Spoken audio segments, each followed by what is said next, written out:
This pandemic has shaken up the status quo and laid bare a lot of our country's deep-seated problems, from massive economic inequality to ongoing racial disparities to a lack of basic health care for people who need it.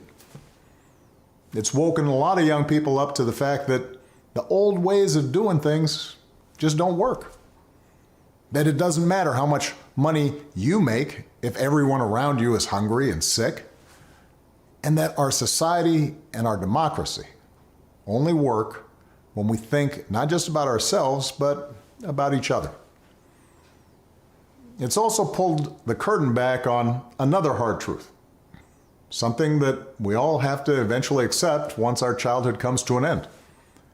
You know, all those adults that you used to think were in charge and knew what they were doing, turns out they don't have all the answers. A lot of them aren't even asking the right questions. So if the world's going to get better, it's going to be up to you. That realization may be kind of intimidating, but I hope it's also inspiring. With all the challenges this country faces right now, nobody can tell you, no, you're too young to understand, or this is how it's always been done. Because with so much uncertainty, with everything suddenly up for grabs, this is your generation's world to shape. Since I'm one of the old guys, I won't tell you what to do with this power that rests in your hands, but I'll leave you with 3 quick pieces of advice. First, don't be afraid.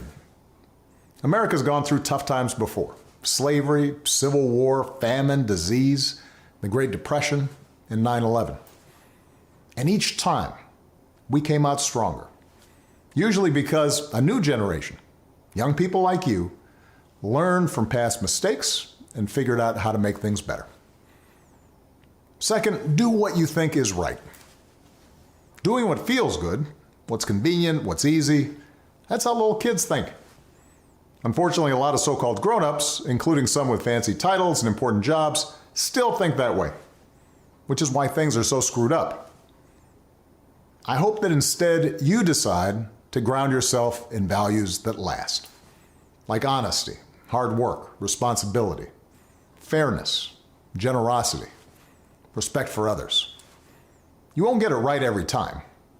You'll make mistakes, like we all do.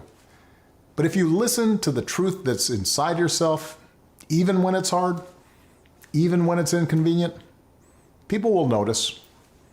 They'll gravitate towards you, and you'll be part of the solution instead of part of the problem.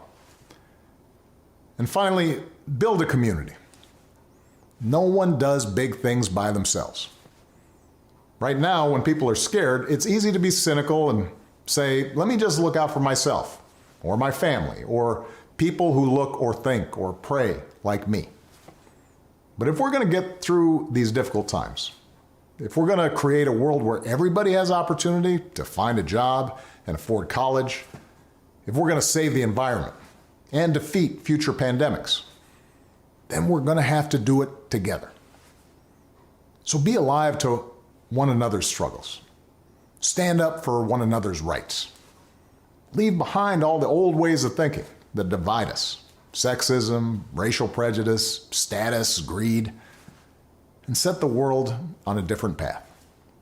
When you need help, Michelle and I have made it the mission of our foundation to give young people like you the skills and support to lead in your own communities and to connect you with other young leaders around the country and around the globe. But the truth is, you don't need us to tell you what to do, because in so many ways, you've already started to lead. Congratulations, class of 2020. Keep making us proud.